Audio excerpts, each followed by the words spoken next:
Hola, buen día a todos. Bienvenidos a esta sesión académica del mes de diciembre. El día de hoy tenemos el gusto de contar con la doctora Marta Ochoa, médico psiquiatra, adscrito al Centro Médico Nacional 20 de noviembre del ISSSTE por parte del Servicio de Psiquiatría, Neuropsiquiatría, Neuropsicología y Psicología desde enero de 2016. Cuenta con más de 30 años de experiencia.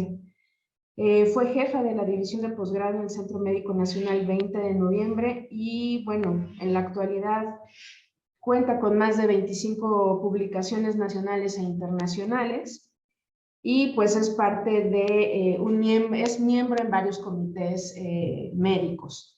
Le doy la bienvenida a la doctora que nos va a acompañar el día de hoy con el tema de adicciones en niños y adolescentes. Doctora, bienvenida. Le cedo la palabra. Muchas gracias por la invitación, doctora Ocampo, también a Laboratorio Bequimed y a la Asociación de Patología Dual. Y pues adelante, vamos a empezar con el tema muy interesante, por cierto, sobre lo que es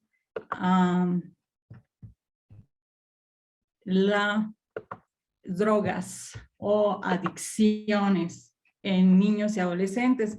Actualmente yo me encargo del servicio de psiquiatría del Centro Médico Nacional 20 de noviembre. Para quienes están aquí con nosotros, tal vez conozcan un poquito el servicio. Yo soy psiquiatra y de alguna manera el tema de hoy es un poquito apasionante porque ustedes van a ir viendo a través de la presentación de cómo vamos a ir viendo un tema por demás interesante, muy actual, y con este tipo de situaciones donde vamos a estar viendo todo este tipo de patologías. ¿A qué se deben? ¿Cuáles son las teorías? ¿Cuáles son los aspectos más importantes con respecto a esta patología? Muy bien. Vamos a empezar con lo que es la introducción.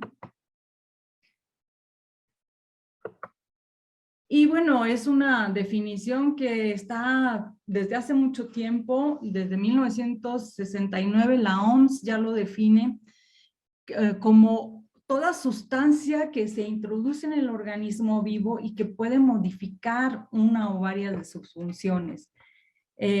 Las conductas suicidas y el consumo de sustancias psicoactivas son potencialmente dos de los problemas que más impacto causan en la salud pública mundial, singularmente en los jóvenes. Todos sabemos que esta adicción, consumo de drogas inician generalmente en la adolescencia. Entonces, se define una droga como una sustancia que al ser introducida al organismo es capaz de alterar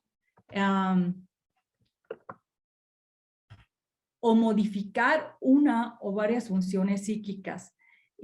Se induce a repetir su autoconsumo por el placer que genera y al cesar el consumo puede producir malestar somático y psíquico. Entonces, estas drogas no tienen, por supuesto, una indicación médica. Hay definiciones que son muy importantes antes de entrar en el tema que tenemos que comentar. ¿Qué es el uso? El uso es el consumo de drogas que por su cantidad y por su frecuencia no se refleja en el individuo y que implica un consumo aislado, ocasional, episódico, sin ningún tipo de tolerancia ni dependencia. O sea, todos podemos consumir, pero no todos vamos a causar una dependencia con este uso de drogas. El abuso, en cambio, es el consumo de drogas que por su cantidad y por la frecuencia que conlleva, hay alteraciones ya en la salud, en el entorno del individuo y causa ya problemas a nivel laboral, familiar y hasta de tipo legal. Entonces, estas definiciones son muy importantes porque vamos a estar viendo que al desarrollarse el tema, vamos a estar comentando, sobre todo con esto que es la compulsión, que es esta ansiedad y este estrés que se experimenta para realizar una acción convulsiva y el alivio que se siente al realizarse, que está asociado a estos mecanismos de refuerzo negativo y automatismo. Y el impulso, no hay adicción sin compulsión y sin impulso. Está caracterizado por una sensación de tensión creciente. Antes del acto impulsivo hay una sensación de gratificación, de recompensa al realizado. Hay como una especie de expectativa con respecto a esto. Entonces, sí es importante definir además qué es la abstinencia. La abstinencia es el conjunto de síntomas y signos que se caracterizan por la deprivación de un individuo de una sustancia psicoactiva. También hay lo que se conoce como una adicción compulsiva, que es el consumo permanente de una sustancia que genera conductas un tanto aberrantes al obtenerla. Entonces, estas definiciones son importantes porque nos van a llevar a un cuadro de dependencia o de adicción, que va a ser un trastorno ya desadaptativo de consumo que conduce a un deterioro o un malestar clínico significativo expresado por 3 o más de los siguientes ítems en un periodo continuado al menos por 12 meses. O sea, lo que estamos hablando ya es cuando ya tenemos un problema y entonces vamos a tener síntomas. Y tiene que suceder este tiempo para que nosotros lo consideremos como un trastorno por abuso de sustancias. Este trastorno es definido por la compulsión o la búsqueda de ingesta de esta sustancia, la pérdida de control en su ingesta, la emergencia de un estado emocional negativo, resultado de la abstinencia de dicha sustancia. Entonces, este trastorno va a incluir lo que es la impulsividad y lo que mencionábamos que es la compulsión y que compone el ciclo de adicción.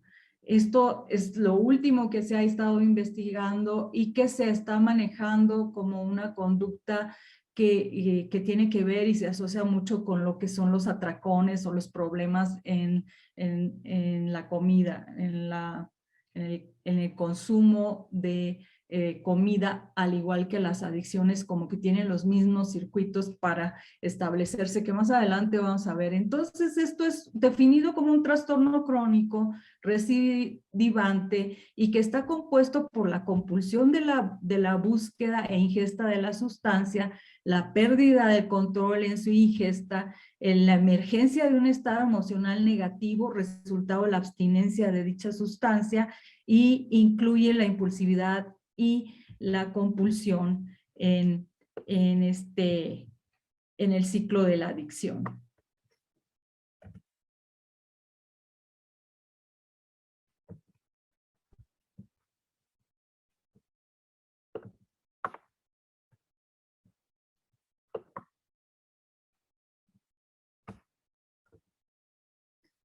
Lo más importante es saber que existe este problema que es mucho más frecuente de lo que parece. Por ejemplo, en esta estadística que tenemos del 2011, se ve en este estudio que realizó Medina Mora en el 2002 sobre el consumo de sustancias y cómo se da en estas edades de 12 a 21 años, hasta en un 7%, y luego cada año alrededor del 10% de estos adolescentes empiezan a beber alcohol. Sabemos muy bien este patrón y esta conducta de consumir, se empieza a consumir drogas ilícitas, se empieza también a fumar cigarrillos. Esto generalmente se da en este inicio de la adolescencia y muchas veces van a estar persistiendo hasta la edad adulta, y los que persisten se convierten en causas de fallecimientos en jóvenes. Entonces, tenemos que 1 de cada 8 estudiantes de secundaria alrededor de los 13 años ha llegado a usar o consumir inhalantes. A mediados de la adolescencia, lo que predomina es el consumo de alcohol, nicotina y cannabis, y pocos usan inhalantes al final de la adolescencia. El 70% de los estudiantes del último año de secundaria, aproximadamente 17 años, ha consumido alcohol y casi 1 de cada 4 informó haber tomado al menos 5 tragos en una ocasión en las últimas 2 semanas. La mitad de estos estudiantes o adolescentes del último año de preparatoria han consumido una droga ilícita, incluido el 36% que ha consumido cannabis y un 15% de abuso de medicamentos recetados como opioides y anfetaminas. Afortunadamente, muchos de estos adolescentes que consumen sustancias pues no progresan a una etapa clínica.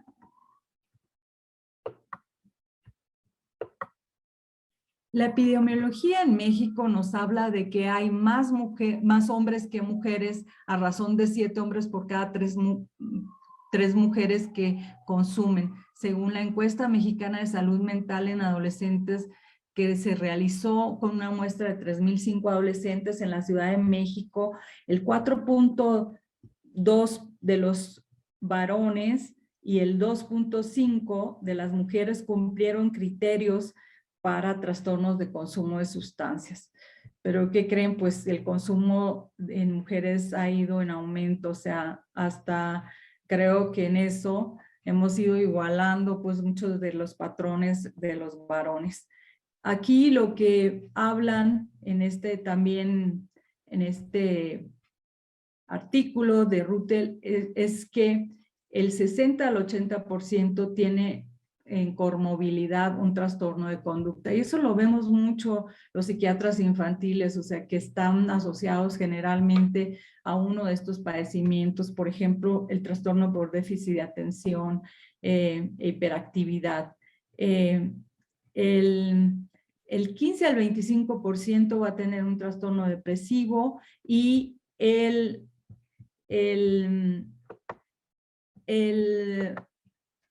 15 al 25 un problema asociado a depresión. Entonces también tenemos un patrón de mortalidad o de muertes en adolescentes donde se ha visto que hasta en un 18% ha tenido una asociación con el tabaco, un 3% en el alcohol y un 1% en drogas ilícitas. Pero lo que sí es importante son estos accidentes automovilísticos que son la causa principal de la muerte de jóvenes de 16 a 19 años, que alrededor del 20% se ha confirmado que han consumido alcohol. Las pruebas han salido positivas en sangre. Entonces, tenemos otros factores que están afectando este padecimiento, y estos factores son los genéticos. Los factores genéticos son muy importantes porque en estudios de adopción se han mostrado que los hijos de padres con trastornos de consumo de alcohol que crecen en ambientes libres de consumo de sustancias tienen el riesgo similar de padecer alcoholismo que los hijos de padres dependientes de alcohol que viven con sus padres biológicos. La susceptibilidad genética pues explica hasta un 40 o 60% de la vulnerabilidad de padecer trastornos por consumo de sustancias. Se han visto más de 1,500 genes asociados y relacionados con estas sustancias, como son la serotonina y la dopamina. De estos factores hay componentes neurobiológicos importantes, y aquí quisiera detenerme un poquito, porque la adolescencia es la época con mayor crecimiento y maduración neuronal, y aquí hay una especie de labilidad en el proceso de toma de decisiones, hay afiliación por los pares que muestran conductas inadecuadas y trastornos de conducta muy externalizante. Entonces, aquí es cuando se da esta vulnerabilidad para ser un consumidor de sustancias. Entonces, la transformación de estas regiones, sobre todo regiones prefrontales, nos hablan, y sistema límbico, nos hablan de que esta remodelación del sistema dopaminérgico en la adolescencia va a contribuir en un mayor riesgo de comportamientos de tipo impulsivo. Esta diapo me gusta mucho porque muestra cómo son las etapas de mayor riesgo y el proceso de maduración del cerebro entre un niño de 5 años a la edad adulta de 20 años y cómo la corteza prefrontal y las regiones límbicas son las que son las últimas en desarrollarse y cómo son las que contribuyen a más riesgo en tomar decisiones de tipo erróneas. Entonces son las últimas en desarrollarse y tienen que ver estas regiones con la toma de decisiones y el controlar los deseos. Por eso es importante que sepamos que el proceso del cerebro es muy diferente si empiezas a consumir desde más pequeño hasta cuando ya llegas a un adulto. Los factores familiares y ambientales son muy importantes en el consumo, sobre todo si uno o ambos padres consumen sustancias o si hay violencia intrafamiliar. Esto está muy estudiado, conflictos familiares, manejo emocional deficiente, casi en todos estos chicos que consumen, y me recuerdo varios casos, pues tienen este tipo de comunicación poco asertiva, cometen muchos errores, estas comorbilidades con déficit de atención que los hace ser todavía más impulsivos. Entonces sí influyen en esta toma de decisiones, a la hora de estar en esta disyuntiva de consumir con sus compañeros.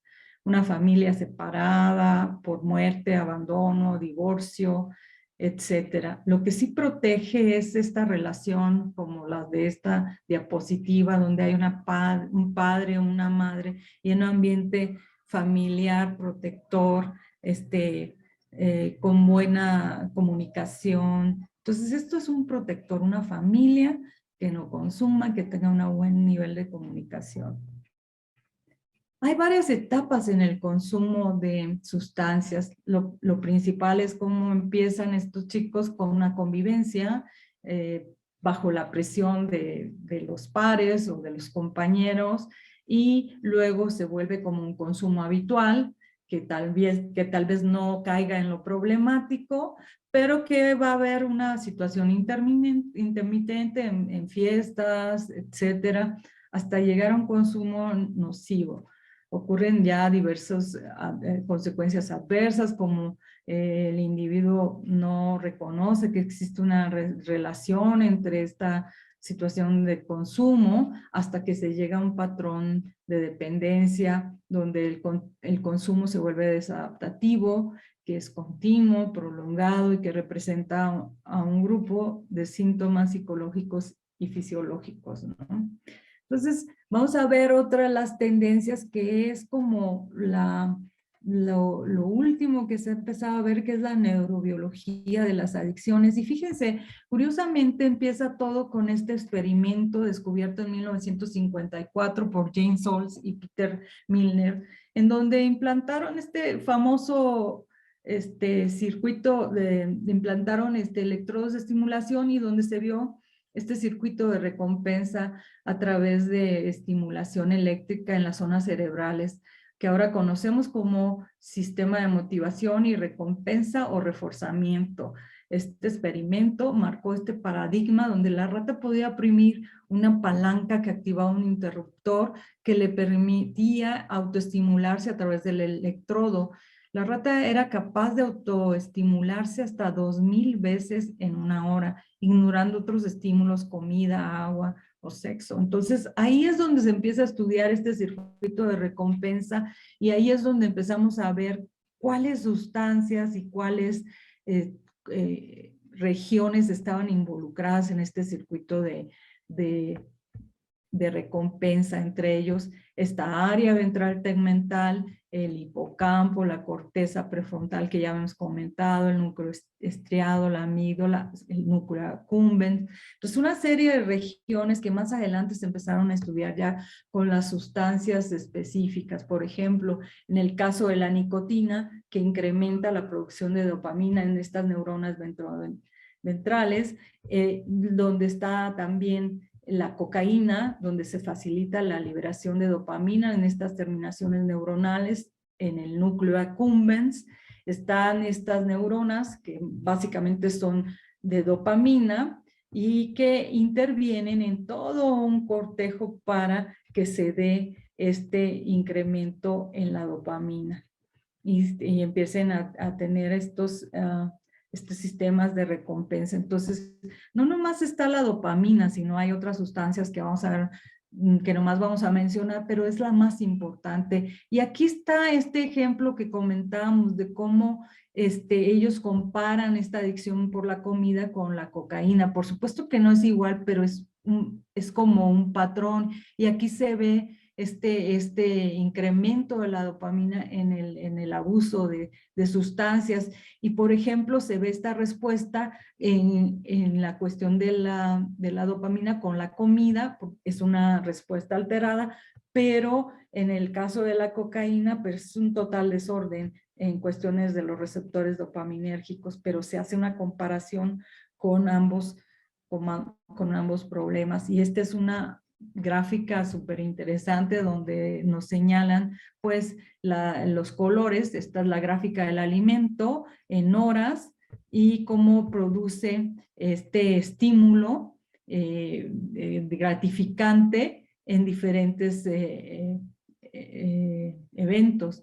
Por ejemplo, en el sexo, aquí tenemos esta gráfica en azul bajito, en la nicotina, en el alcohol, o sea, todos van incrementándose hasta disminuir, pero vean la curva de estas sustancias que son mucho más adictivas, como la cocaína y la morfina, que son más estimulantes que el alimento y cualquier otra cosa.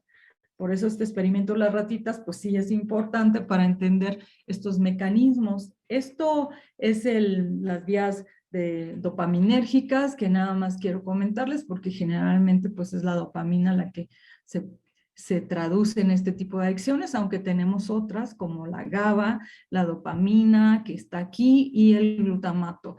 Que esta es una gráfica como un modelo dinámico de la adicción, donde involucran los mismos centros cerebrales como el estriado dorsal, el núcleo accumbens, etcétera. Y teníamos esta teoría del atracón y la intoxicación que tienen que ver con las mismas vías. Estas sustancias también activan el sistema de recompensa directamente. La recompensa es este evento que aumenta la probabilidad de una respuesta a una retroalimentación de tipo positiva. Y están involucrados todos estos sistemas a nivel cerebral. Generalmente esto es esta gráfica nos habla de las interacciones en el procesamiento emocional. Aquí tenemos esta otra donde hay reforzadores para el abuso de drogas que están promoviendo estas vías de incentivos que buscan la gratificación a través del consumo. Y aquí están estas áreas, la área tegmental ventral, la sustancia negra, el núcleo accumbens, o sea, son varias regiones y varias sustancias que ya mencionamos que están involucradas. Aquí este es uno de los conceptos que maneja Nora Volkow de la saliencia incentiva, que está definida como una motivación hacia la recompensa derivado del estado fisiológico y las asociaciones previamente aprendidas hacia la recompensa. Entonces hay una reactividad neuronal mesencefálica a recompensa, una exposición repetida y estos disparos de estímulos asociados. Entonces aquí se ven estos botones de tomas de decisiones y esto que llaman saliencia incentiva. Entonces hay estas descargas dopaminérgicas sobre los centros o circuitos que estamos hablando y pues bueno, se da lo que es la formación de los hábitos. Entonces tiene que ver mucho este sentido, este circuito de recompensa para que se dé lo que es la adicción y posteriormente lo que es a otros estados. Entonces la abstinencia también nos da estos estados negativos que son al principio emocionales, que tienen que ver con la irritabilidad, la disforia, etcétera, y que aumenta el umbral de recompensa de neuroadaptación, de disregulación en los centros moduladores y que nuevamente aparecen las mismas regiones. Entonces hay esta anticipación y esta preocupación en estos trastornos de uso de sustancias y tienen que ver mucho con estas descargas en estas regiones neuronales. Y en la abstinencia pues está este factor que se ha asociado a los estados de craving, y esta es nuevamente otra gráfica donde demuestra esta respuesta emocional sobre el control cognitivo, la función ejecutiva y de memoria que tienen que ver con la amígdala, la ínsula, el hipocampo, la corteza, que tienen que ver con estas dos sustancias. Pero ¿qué es el famoso craving? Yo quise hacer este paréntesis porque en inglés crave significa ansiar y anhelar, que es el deseo. No es otra cosa más que el deseo por consumir drogas. Es un factor esencial en la dependencia y mantenimiento de la abstinencia. Y es importante porque esto es lo que se trabaja durante el abandono terapéutico y es causante de las recaídas después de largos periodos de abstinencia. Por eso tiene que ver con el analizar, afrontar, utilizar estos deseos para observar cómo desaparecen sin necesidad de consumo. Lo utilizan como parte de la terapéutica en algunos modelos. ¿Cómo vamos a hacer para ver estos casos? Primero vamos a examinar el estado general de salud del paciente, así como la existencia de enfermedades médicas concomitantes. O sea, no es lo mismo años y años de consumo donde ya se aprecia un daño a nivel cerebral o que el paciente tenga además algún otro tipo de enfermedades como epilepsia, un daño importante a nivel de otras áreas. Examinar esta comorbilidad pasada y actual es importante porque muchos se pueden beneficiar de algún otro tratamiento, ya sea que estén deprimidos o que tengan un déficit de atención. También identificar la existencia evolutiva del consumo de sustancias es importante, evaluar las conductas que pueden ser de mucho riesgo y otras cosas como si tienen conductas sexuales de riesgo, pues ver si no está contagiado de algunas enfermedades infecciosas, evaluar la conciencia de enfermedad y la motivación al cambio, determinar el funcionamiento psicosocial y el deterioro funcional, identificar pues lo que nosotros llamamos como fortalezas y soportes, como estas cartas motivacionales para los pacientes, etcétera. Lo que se está usando pues es para obtener este tamizaje, pues son algunos screening sobre todo los que están validados en México son el consumo de abuso y de drogas y algunas otras escalas. Y este es un tamizaje que encontré que por sus siglas CRAFT, que definen qué es lo que se tiene que preguntar por sus siglas en inglés, que la primera es CARD. ¿Alguna vez has abordado un automóvil manejado por alguna persona que estuviera intoxicada o que estuviera consumiendo alcohol o drogas? Es sí o no. La segunda es R, es ¿alguna vez has consumido alcohol o drogas para relajarte o sentirte mejor contigo mismo? La segunda es la A, que significa ¿alguna vez has consumido alcohol o drogas por tu cuenta mientras estuvieras sola o solo? La F, que es ¿alguna vez has olvidado cosas que has hecho mientras consumías alcohol o drogas? ¿Alguna vez tu familia o amigos te han dicho que deberías disminuir tu consumo de alcohol o drogas? Y esto es muy frecuente. Muchos de estos jóvenes empiezan desde temprano y empiezan a beber en esta forma social y de repente se pierden. Y estos casos son los que no se detectan con tiempo porque piensan que esta forma de consumir es como normal, entonces se van a fiesta, empiezan a beber, se dan las 2, 3, hasta como la canción 4 de la mañana y siguen bebiendo y al día siguiente o no recuerdan o hacen cosas esto de sentirse avergonzado al día siguiente. Entonces, creo que esto es importante porque el no saberse que tienes un problema aquí es algo que se tiene que empezar a hacer como esta conciencia. Generalmente la describen los amigos o la familia, le dice, oye, ya no puedes medirte a la hora de tomar, ¿no? Entonces, la última, ¿alguna vez te has metido en problemas mientras consumías alcohol o drogas? Esto es importante saberlo, preguntarlo a los chavos. Y ahí es como este tamizaje para determinar que sí hay un problema en esta situación de consumo de drogas. Pero hay, bueno, de drogas a drogas, y aquí tenemos una especie de clasificación de drogas. Empecemos con los estimulantes, que muchos de estos lo que propician es este aumento de la alerta, la atención, y te hacen sentir como con mucha energía, pero a la larga nos van a producir problemas hasta de tipo médicos, hasta llegar a una psicosis, esto que manejan así como la propaganda de que has sentido que paranoide, o sea, sí es uno de los síntomas más frecuentes, sobre todo con los estimulantes. Pero están los depresores del sistema nervioso central, que son medicamentos que más bien enlentecen la actividad cerebral. Yo recuerdo que algún adulto que yo traté que ya consumía cocaína, pero la cocaína ya no le hacía y entonces tenía que pedir benzodiazepínicos para que pudiera hacerle porque ya no tenía este efecto. Entonces tenía que utilizar una mezcla de sustancias para poder sentir lo que al principio. Entonces, pues esto es importante saberlo. Los alucinógenos, que son sustancias que pues, nos van a distorsionar la percepción de la realidad y que a largo plazo pues nos van a producir estas pérdidas de memoria, ansiedad, depresión, etcétera.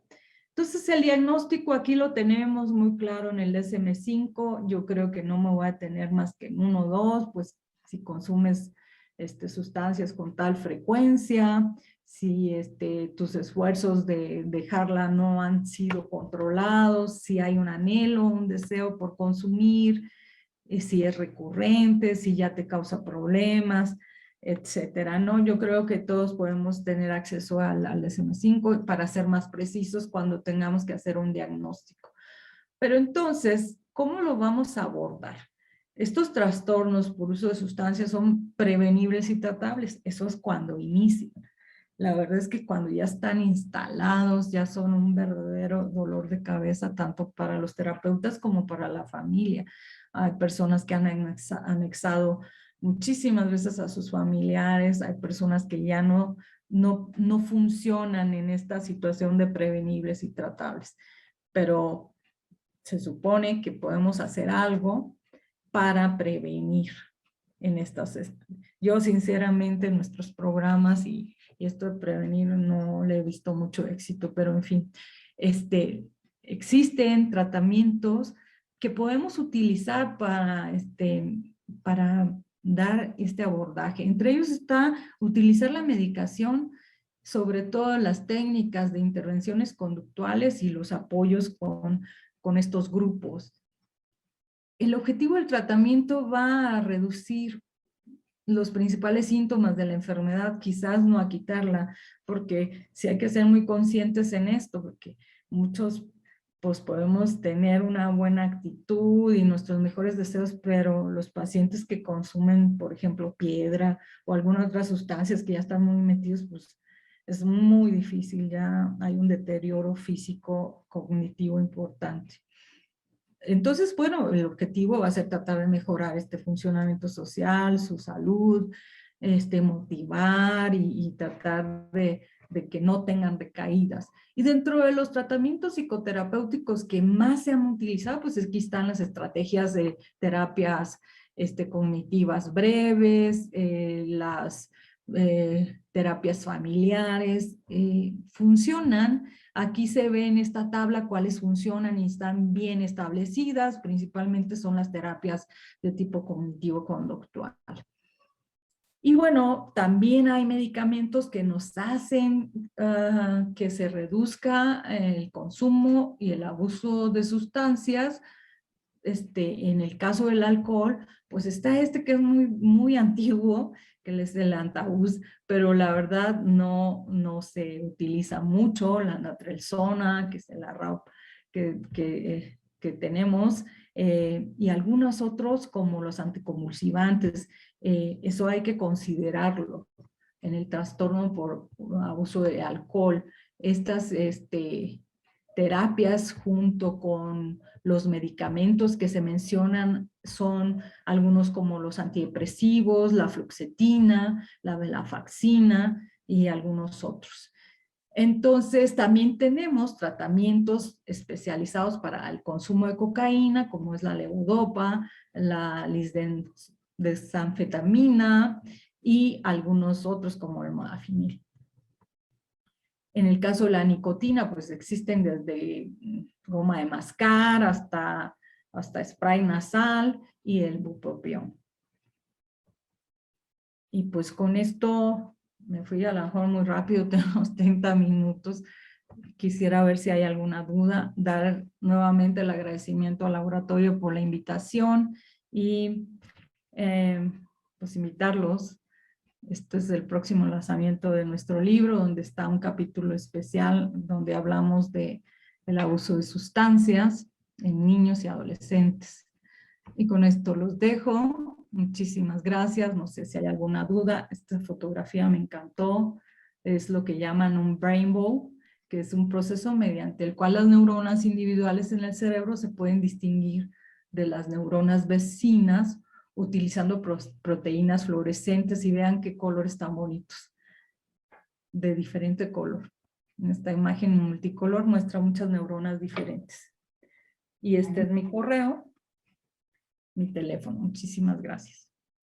Muchas gracias, doctora Marta Georgina Ochoa Madrigal. Fue un gusto tenerla y como bien mencionó, pues en la próxima publicación, ¿no?, ya de su libro en conjunto con la Academia Mexicana de Patología Dual, que bueno, es un trabajo que ha sido, pues ahora sí que tratan, ¿no?, de traer el resumen para el manejo de paidopsiquiatría. Y luego si lo aterrizamos, doctora, en el aspecto del manejo farmacológico, evidencias tal cual en cuanto a dosis y manejo de naltrexona y de bupropión para en los pacientes de adolescentes y niños, ¿si hay evidencia como tal? No hay evidencia para niños. Adolescentes son casi las mismas dosis de los medicamentos. Por ejemplo, la naltrexona pues son de 25 a 50 miligramos, dosis diaria hasta llegar a 150, pero la verdad no ha habido estudios, se menciona, porque esto es lo que se utiliza sobre todo en el tratamiento del uso de alcohol en más adultos y adolescentes que en niños. Ok. Y aquí tenemos unas preguntas en el chat, doctora, se las voy a comentar. El primero, el doctor César Ramírez. Él nos comenta, tiene 3 preguntas. Dice, ¿cuáles serían las principales comorbilidades psiquiátricas relacionadas por el tipo de sustancia psicoactiva consumida? Es decir, el TDAH se relaciona con el consumo de qué tipo de sustancia. En general, de todas las sustancias. Hemos visto que los niños que tienen trastorno por déficit de atención tienen más probabilidad a consumo de drogas. Inician con alguna droga primero como la droga de inicio, a veces el tabaco, luego siguen con alcohol y posteriormente con marihuana. Pero ya cuando se quedan ya empiezan a consumir diferentes tipos de estimulantes, porque yo creo que lo buscan como una especie de remedio, porque les estimula mucho, pero al mismo tiempo les causa ansiedad.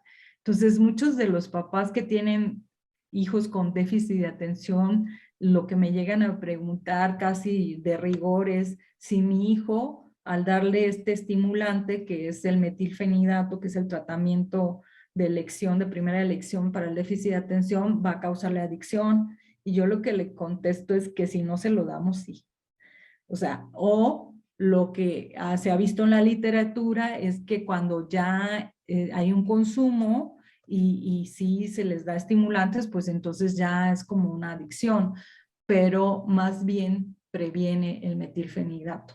Entonces, cualquier tipo de droga se ha visto en estos niños porque muchos se asocian a trastornos de conducta y la adolescencia de por sí causa rebeldía, entonces sí hay conductas de mucho riesgo, tengan o no TDA.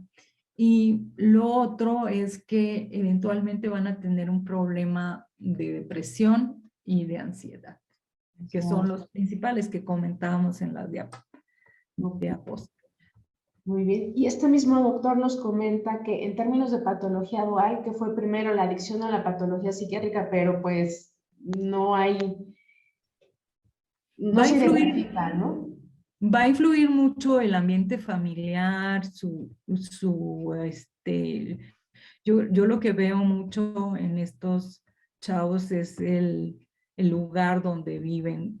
Ya en nuestro país, en cualquier lugar, o sea, yo si ahorita voy a un lugar que me han dicho mis pacientes donde venden, es sumamente fácil en todo el país. O sea, estoy hablando de aquí del DF, donde, o sea, yo sé porque pregunto y yo sé dónde la venden. Entonces, la venta es muy fácil y lo que tenemos es ambientes familiares que son conflictivos y lugares o regiones más vulnerables, sobre todo en estas regiones en el país donde hay delincuentes, ¿no? Estas zonas rojas de todos lugares, porque pues no podemos decir que aquí no hay, aquí sí hay, pero no se ve tanto como en otros lugares de la República.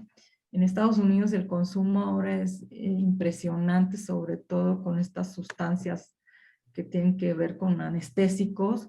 Y lo que sí es que, pues bueno, no podría decirte que hay una sustancia en especial, pero sí es de muy fácil acceso y que sí influye el ambiente en el que se desarrollan. Muchos de los chicos que yo he visto es casi decirles, cámbiense de lugar.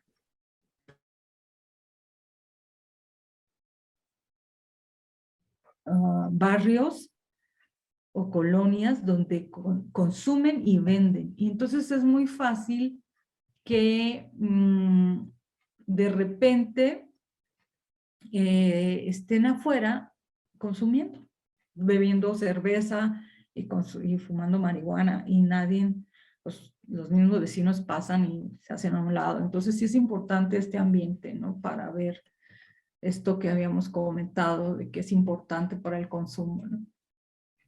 Sí, sobre todo ahora en temas de pandemia, ¿no? Que es algo que ha sido reforzado en estos tiempos. La dinámica familiar se ha visto afectada, se ha visto modificada y pues obviamente también el incremento en el consumo, ¿no? Que a lo mejor ahorita, comentaban en el webinar pasado, ya no es tan fácil porque pues estamos más bajo la supervisión de los padres, ¿no? Pero incluso el ambiente negativo para las familias, pues sí se ha visto afectado, ¿no? Así es. Bueno, se van a ver mucho más otros padecimientos por el aislamiento que el consumo de drogas en el hogar. Yo no sé exactamente, pero es una buena pregunta ver una evaluación del antes y después de la pandemia, si disminuyó. Mi percepción es que haya habido menos consumo porque no ha habido estos ambientes donde hay fiestas, donde se consume con más frecuencia, pero se han buscado los medios, estaba oyendo últimamente que se los llevan a domicilio por los, pues, como si fueran, ¿cómo se llaman? Estos que llevan comida, ¿no? Pero bueno, se las han ingeniado los traficantes para llevar a los chavos sus drogas, ¿no? En vez de que ellos salgan al parque a conseguirlo.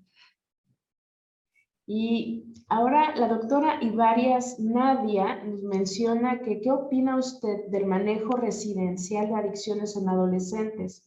A veces se considera la última opción y pudiera ser adecuada intervención temprana posterior si no hay mejoría en manejo ambulatorio.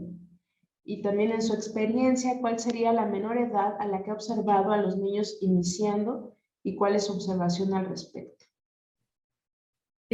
Bueno, estas zonas residenciales pueden ser de cualquier tipo. Lo que pasa es que el concepto es aislarlo de la familia y del ambiente, que es lo que estábamos comentando, ¿no? El ambiente es propiciador, ¿eh? Si yo he tenido chavos que son dealers, o sea, que venden, pero aparte consumen. Y entonces el cambiarlos y el quitarlos de ese ambiente y ponerlos en estas zonas, estos lugares residenciales, pues sí ayuda. Sobre todo para quitar lo que es ya el abuso. Y entonces lo que va a pasar es que por un tiempo van a estar bien y pueden funcionar, y funcionan muy bien. Creo que hay centros que son excelentes, otros no muy buenos, pero sí funciona. En Estados Unidos hay centros especializados con todo una estructura que entran y salen y pueden entrar y salir cuantas veces quieran, porque el sistema de salud lo permite. Bueno, algunos, ¿no? Pero aquí no. Aquí son caros, pero sí funciona por el aislamiento del ambiente propiciador para el consumo. Entonces creo que sí funcionan, son caros, pero sí es algo que se puede, pues, propiciar, ¿no? En ese sentido. Y no sé cuál fue la otra pregunta. La otra... No, pues básicamente cuál sería su experiencia, la menor edad Sí, a la sobre las edades más, no he visto en menores de 9 años, de 10. O sea, realmente sí es cierto esto de que inicia cuando inicia la adolescencia. Sí he visto casos donde tú dices, no, este niño que esté pequeño va a irse por este camino como un predictor, como el papá que consume, el papá alcohólico, o el papá que se droga. Entonces dices, no tiene opción, no tiene muchas opciones este niño, aunque todavía no llegue a la adolescencia. Y generalmente estos predictores se cumplen, ¿eh? Pero bueno, para mal del paciente, pero no hay forma porque el ambiente no ayuda. Entonces sí puedes pronosticar en niños menores que pueda sucederles esto, cuando existen todos estos factores que más que protectores son propiciadores de consumo, ¿no? Pero pues 11, 12 años es la edad, 13 en que inician. Ya en secundaria empiezan a fumar, de hecho, ¿no? Como parte de su iniciación en la escuela. y por la asociación de grupos, ¿no? Por influencia social, de querer Claro, pertenecer a un grupo. sí, claro. Tenemos al doctor Cristian Alejandro Rojas, nos manda saludos desde Santiago de Chile. Él comenta si es recomendable trabajar con las estrategias de reducción de daño con los adolescentes. Yo creo que cualquier estrategia es buena. Mira, hay modelos ya muy específicos para el tratamiento y hay clínicas específicas. En nuestro hospital, desafortunadamente, los vemos poco porque somos un centro especializado y este tipo de patologías llegan, pero menos. Pero hay centros en el país que sí tienen todo un programa, pero aunque tengan un programa muy establecido, una vez que ya caen, por ejemplo, en consumo tan importante que ya es algo que es muy difícil que lo dejen, puedes hacer lo que quieras, pero no funcionan más que lo que comenta, el minimizar el daño, ¿no? Esta estrategia de, pues bueno, consume menos, ¿no? Porque ya está hasta socialmente aceptado que el consumo de marihuana se dé muy frecuente en adultos jóvenes, ¿no? Yo recuerdo este paciente que me lo trajo su papá por consumir marihuana y que durante el tratamiento estuvo bien y estuvo controlado, pero que me dijo, eventualmente yo voy a consumir, o sea, eventualmente yo no voy a dejarlo. O sea, y pues bueno, eso no se lo dices al padre, pero era un adulto, ¿no? Ya no puedes más que limitar esto, ¿no? Ya dejó de consumir un tiempo, pero pues te está diciendo, pues me gusta, ¿no? Lo voy a hacer. Entonces es complicado, pero sí hay que procurar tratar de minimizar el daño. Si ya está, decirle, pues bueno, nada más no lo hagas con tanta frecuencia, o cuida tu salud, o te va a causar esto, o sigue un tratamiento, ¿no? Isabel Ramírez pone que a qué edad recomienda usted tocar el tema de las drogas en los niños y cómo debemos abordarlo. Yo creo que se practica mucho con el ejemplo. Nosotros como padres, si nos ven beber, y esto es algo muy social, espero que ya mucho de esto se haya difundido, donde los papás decimos, voy a enseñarle a tomar a mi hijo. O sea, eso sucedió durante un tiempo en donde hasta a las niñas, ¿no? Es que para que nadie te diga que cómo beber, o si te vas a una fiesta no te emborraches luego, y entonces empieza esta puertita de entrada de aprobación familiar donde dices, órale, bebe. Y entonces yo creo que es mucho el ejemplo que ven, y esta situación donde los chavos están muy solos, muy abandonados, donde yo he visto que pues los papás trabajan, o es hijo de una sola uniparental, de un solo padre, y se quedan solos. El aislamiento, la soledad es algo que propicia este tipo de consumos, porque las bebidas están en casa a veces. Y entonces, pues cuando se van los padres, traen a los amigos al departamento o a la casa, y ahí hay bebidas. Okay. Rosario Entonces Azúa. empiezan como esta fiesta entre padres. Sí, dígame. No, continúe, doctor, perdón. Entonces, bueno, pues eso es todo. No andaré más en eso. ¿Alguna otra pregunta? Rosario Azúa pregunta que cuál es su recomendación psicofarmacológica en pacientes adolescentes con trastorno bipolar, dependencia a alcohol y metanfetaminas. Híjola, yo creo que ahí ya es un problema como de patología dual, ¿no? De tener ahí que tratar las dos patologías. Es un tema, sabemos que el trastorno bipolar tiene parámetros, estrategias farmacológicas específicas, dependiendo de la etapa como esté, y los factores y los otros medicamentos que son los estabilizadores del ánimo, que muchas veces pues pueden ser el litio, el ácido valproico o el valproato o carbamazepina. Entonces, estos medicamentos lo que hacen es tratar de controlar lo que es el trastorno bipolar.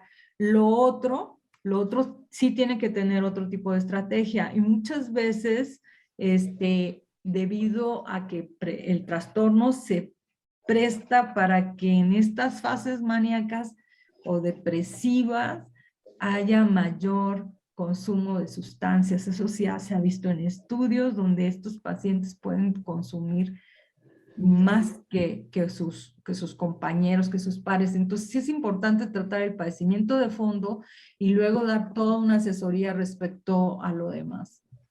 Antes de incluir otra droga, aparte de los que ya tenga, otro medicamento, aparte de los que ya tenga para el trastorno bipolar. Muchas gracias.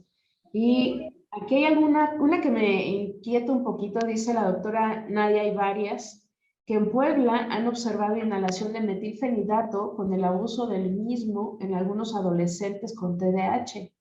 ¿Qué recomendaría para su manejo?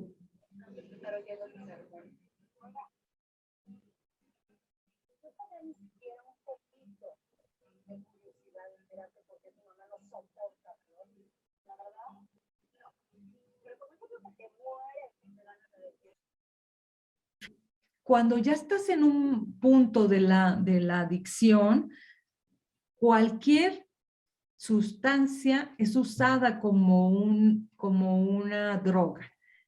Aunque el metilfenidato es un medicamento, sí se puede dar que tenga un subidón, o sea, que en ese momento de que estén inhalándolo se dé este efecto estimulante, porque es una estimulante, pero después muy rápidamente va a haber un bajón, no va a tener el mismo mecanismo de las otras drogas, como es cocaína y otras sustancias. Entonces, puede que funcione por un rato, por un momento, y que lo usen porque pues lo pueden conseguir a lo mejor con algún familiar o amigo, pero no va a causar esta situación más que de una estimulación pronta, temprana, que se va a quitar. Pero puede suceder, pues te digo, todo puede suceder, que se consuma de cualquier forma, pues es una forma de ya estar dentro de este problema de consumir sustancias. Y la última, bueno, el último comentario, quieren saber cuál es su postura con respecto a disminuir la edad para la sanción penal en menores de edad y que desafortunadamente tienen TDAH, dependencia de alcohol, cannabis y trastornos de conducta. Híjole, yo creo que hay una tendencia a disminuirla. Yo me reservaría mi opinión, la verdad, es algo muy complejo. Yo creo que como Paido me inclinaría más en que un adolescente todavía no es un adulto y que todavía le falta mucha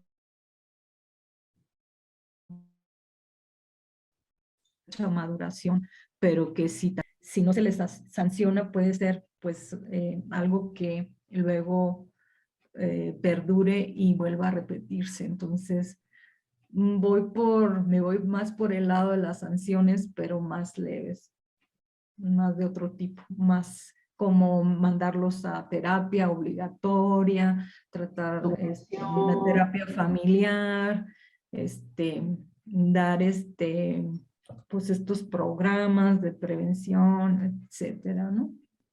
Ok. Pues muchas gracias, doctora Marta Georgina Ochoa. A los que mandaron sus preguntas por el chat, todavía no tenemos el libro de pedopsiquiatría, pero les vamos a hacer llegar su libro de patología dual, que es el de aspectos clínicos y terapéuticos de la comorbilidad adictiva. Y también se les va a hacer llegar un correo electrónico para hacerles la invitación a formar parte del equipo de AMEPAD, en el cual pues, se van a empezar a desarrollar talleres, diplomados en relación al manejo de patología dual, y también vamos a tener acceso a un aula virtual para poder tener interacción con los ponentes y pues que puedan tener todo el acceso a los webinars, a lo mejor biblioteca virtual. Entonces es un proyecto muy interesante y bueno, les vamos a hacer llegar sus constancias también. Y pues le agradezco mucho, doctora. Gracias por la aportación de este día, de este mes. Cerramos con broche de oro el año en webinars. Y pues los esperamos para el próximo año.